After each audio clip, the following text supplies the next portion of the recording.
नमस्कार। एक और टॉपिक होता है जिसके अंदर काफी सारे कॉन्सेप्ट से क्वेश्चंस उठा के पूछे जाते हैं, विच इज डेटा सफिशिएंसी।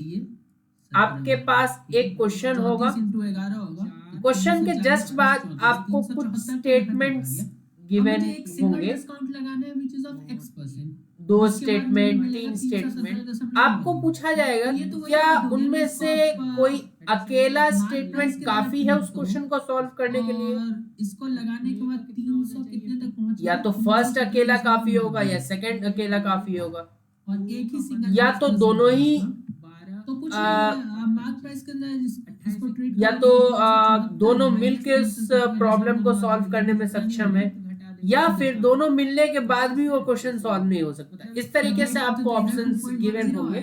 उसके बाद तो हमें ये बताना होता है। अब इसमें जरूरी नहीं है कि कोई पर्टिकुलर टॉपिक का ही क्वेश्चन पूछा जाए, ऑल ओवर किसी भी टॉपिक का क्वेश्चन पूछा जा सकता है जो कि आपने पहले पढ़ चुके हैं। ठीक है, जैसे ब्लड रिलेशन हम लोग पढ़ चुके होते हैं, कोडिंग डिकोडिंग हम पढ़ चुके होते हैं, लीनियर इक्वेशंस पढ़ चुके होते हैं, परसेंटेज पढ़ चुके होते हैं, रेशियो पढ़ चुके होते हैं। जितने सारे टॉपिक्स आप अक्रॉस रीजनिंग एंड एप्टीट्यूड पढ़ चुके होते हैं, उसमें से कुछ भी पूछा जा सकता है। यहाँ तक के कुछ नंबर सिस्टम्स के प्रॉब्लम है उसको भी पूछा जा सकता है। ठीक है, तो बस हमें इस पे ध्यान नहीं देना कि क्या पूछा जाएगा, हमें इस पे ध्यान देना है कि उसके सही आंसर को मार्क कैसे करें।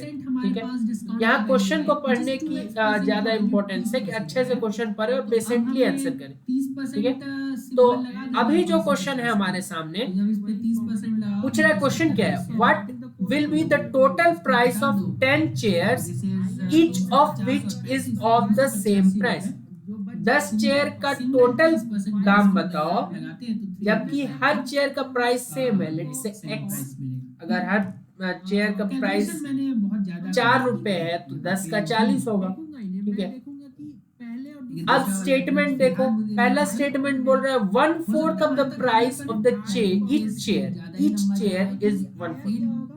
ठीक है, फिलहाल अगर 1/4 प्राइस 140 है हर चेयर का, तो उसको 4 गुना कर दो तो एक्चुअल प्राइस निकल जाएगा। That means actual price her chair का 560 रुपए है। अगर एक चेयर का प्राइस 560 रुपए है तो 10 का 5600 होगा। तो पहले से तो हम निकाल पा रहे हैं, तो फर्स्ट वाला तो सफिशिएंट है सॉल्व करने के लिए, लेकिन इसका ये मतलब नहीं कि क्वेश्चन का आंसर यही से हम देते। सेकंड स्टेटमेंट भी क्या अकेले सफिशिएंट है? ठीक है, क्योंकि अब मिल के सॉल्व करने का तो मसला ही खत्म हो गया। अब हमें ये देखना है कि दूसरा अकेले सक्षम है या नहीं। ठीक है, अगर नहीं होगा तो फिर केवल 1 विल बी सफिशिएंट।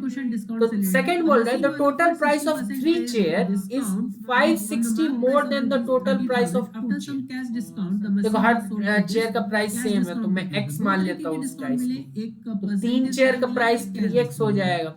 ठीक है, तो total price of 3 chair is 560 more than total price of 2 chair होगा। इसको सॉल्व करें तो x का वैल्यू 560 आ गया। उसके बाद जो सेलिंग प्राइस x क्या था, एक चेयर का प्राइस।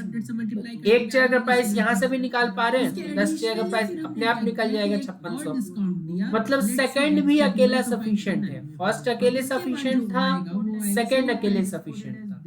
हमने क्वेश्चन पढ़ने का काम कर लिया, हमने स्टेटमेंट्स को एनालाइज कर लिया, अब आंसर देने की बारी। तो बोल रहा है statement 1 alone is sufficient while statement 2 alone is not sufficient. देखो इस ये जो ऑप्शन है इसका फर्स्ट पार्ट तो सही है, स्टेटमेंट 1 अकेला सफिशिएंट था, लेकिन इसने ये बोल दिया कि while statement 2 alone is not sufficient. क्यों नहीं है स्टेटमेंट 2 सफिशिएंट? इससे भी तो 560, दैट मींस ये नहीं होने वाला। इधर आ गया Either statement 1 और statement 2 is sufficient। +2 किया तभी तो 17 आया। 25 ठीक है, और फिर +2। हाँ, या तो स्टेटमेंट 1 या तो स्टेटमेंट 2, दोनों में से एक भी सफिशिएंट है।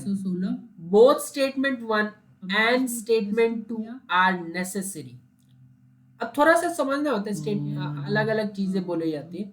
यहाँ बोथ बोल दिया, दैट मीन्स दोनों मिल के नेसेसरी है, नहीं कोई अकेला नेसेसरी है। 2016 आ गया, केवल 1 से अपना काम निकाल सकते, निकालना क्या की जरूरत नहीं है। या फिर केवल 2 से अपना काम निकाल सकते मैंने हैं, ऑप्शन नहीं 1 की दिया, जरूरत देना नहीं, चाहिए ये भी नहीं होगा। Cash discount 201 and statement 2 alone is sufficient while 1 alone is not sufficient, जो 1 alone is not sufficient, 1 से भी तो निकल रहा है, तो 1 का क्या करेंगे, तो डी भी नहीं होगा, तो केवल इसको बी 30,000 विल से बी द डिवाइड नहीं ठीक कीजिएगा, है, आइदर या तो 1 जो या तो 2, चला है वो ठीक है। क्या ऐसा कुछ हुआ होगा। 30,000 Clear है?